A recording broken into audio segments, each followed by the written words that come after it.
وبه نستعين على أمور الدنيا والدين. والصلاة والسلام على حبيبنا المصطفى سيدنا محمد الأمين وعلى آله وأصحابه أجمعين. اللهم افتح علينا فتوح العارفين وارزقنا فهم النبيين وانشر علينا من خزائن رحمتك يا أرحم الراحمين. اللهم اجعلنا من الذين يستمعون القول فيتبعون أحسنه. آمين يا رب العالمين. اللهم رب اشرح لي صدري ويسر لي أمري واحلل عقدة من لساني يفقهوا قولي. Alhamdulillah, marilah sama-sama kita bersyukur kehadiran Allah Subhanahu wa taala di atas limpah kurnia-Nya, maka kita dipertemukan pada malam ini dalam majelis ilmu bagi meneruskan siri kuliah kita, kuliah bulanan kita. InsyaAllah kuliah kita pada malam ini kita akan teruskan lagi tentang beberapa konsep utama dalam mentauhidkan Allah Subhanahu wa taala. Baik, kita telah cakap yang pertama mentauhidkan Allah dari segi rububiyah. Yang kita sudah cakap, yang kalau kita nak rumuskan balik, bahawa segala yang ada pada kita dan kepada siapa-siapa saja yang berupa nikmat anugerah Allah berbentuk pribadi, Allah bagi kepada diri kita sendiri. Sama ada nikmat itu nikmat sampingan ataupun nikmat yang sememangnya dikurniakan oleh Allah kepada kita serentak dengan Allah menciptakan kita. Nikmat kurniaan Allah, Allah bagi kepada kita macam mana Allah kurniakan kepada orang lain. Ya, kita ada mata, kita ada telinga, kita ada hidung, kita ada lidah, mulut yang kita boleh bercakap, kita ada akal fikiran yang kita boleh memikir, ya. Dan kita ada lagi kurniaan Allah yang lain, ada keinginan, kita ada selera untuk makan, kita ada perasaan. Itu semua kurniaan Allah kepada kita yang bersifat pribadi ada pada kita. Maka yang dikatakan yang kita nak kaitkan dengan hubungan mentauhidkan Allah dari segi rububiyah, bahawa semua kurniaan tersebut, anugerah tersebut hanyalah oleh Allah Subhanahu wa taala. Aku kata mentauhidkan Allah dari segi rububiyah. Semuanya itu adalah daripada Allah, tidak daripada sesiapa. Kemudian dari segi uluhiyah, kalau yang rububiyah tadi daripada Allah kepada kita, daripada Allah Subhanahu wa taala kepada kita, kepada ibu bapa kita, kepada anak-anak kita, kepada negara kita, karya kita, kampung kita. Maka itu nama dia mentauhidkan Allah dari segi rububiyah. Maka dari segi uluhiyahnya, kita nak cakap dalam bahasa yang mudah kita faham, bahawa daripada kita. Kalau tadi daripada Allah, maka yang ini pula daripada kita kepada Allah.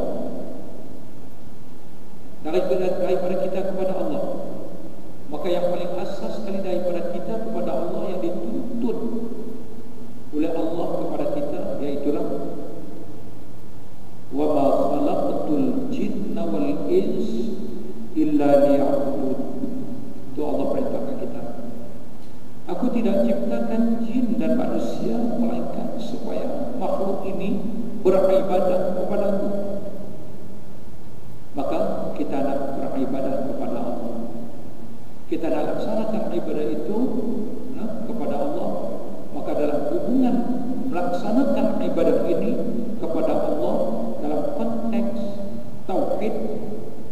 rububiyah hanyalah untuk Allah, kepada Allah, kerana Allah. Itu kata mentauhid, mentauhidkan Allah dari segi rububiyah, daripada kita kepada Allah. Wa ma umiru illa liya'budullaha mukhlishina lahu-d-din. Maka tidak diperintahkan, tidak disuruh melainkan untuk mengabdikan diri kepada Allah ataupun melakukan ibadat kepada Allah mukhlishina lahu-d-din, dengan ikhlas kerana Allah. Itu tauhid rububiyah lah nama dia. Kita baca dalam doa iftitah kita, inna salati wa nusuki wa mahyaya wa mamati lillahi rabbil alamin, sebagai terjemahan kepada memenuhi tuntutan tauhid rububiyah. Inna salati wa nusuki, sembahyang aku, segala ibadat-ibadat aku yang lain, wa mahyaya wa mamati, kita perluaskan lagi daripada itu, seluruh hidup kita, kematian kita, hidupku, kematian aku ini, mati aku, lillahi rabbil alamin, untuk Allah, kerana Allah. Ya. Sebagai pernyataan kita dalam doa iftitah kita bahawa seluruh amal ibadat kita, termasuk salat dan ibadat-ibadat yang lain, dan seluruh hidup kita, mati kita, semuanya untuk Allah, kepada Allah, kerana Allah. Itu tauhid rububiyah lah teman-teman. Ya. Maka kita tidak boleh buat ibadat kerana orang lain,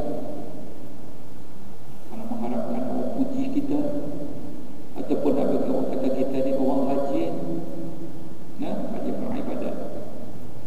Kita melaksanakan satu tuntutan apa ni, selain daripada kewajipan berzakat, kita memberi sedekah jariah, kita bagi sumbangan untuk tujuan fi sabilillah. Jangan ada terselip dalam nawaitu hati kita itu nak bagi orang puji, nak bagi orang kata kita ni berbohong. Kalau ada unsur-unsur itu dalam diri kita, dia sudah bercakap dengan kehendak dan tuntutan tauhid rububiyah. Maka kegagalan kita daripada mentauhidkan Allah dalam kedua-dua aspek yang kita sudah bercakap, uluhiyah dan rububiyah, kegagalan kita untuk memenuhi tuntutan mentauhidkan Allah dari segi uluhiyah dan rububiyah, senang saja dia akan berpindah kepada mensyirik Allah Subhanahu wa ta'ala. Sebab tauhid lawan dia syirik. Tauhid lawan dia asyirku. Kegagalan untuk mentauhidkan Allah Subhanahu wa ta'ala dalam kedua-dua aspek tadi akan berpindah secara langsung kepada mensyirik Allah.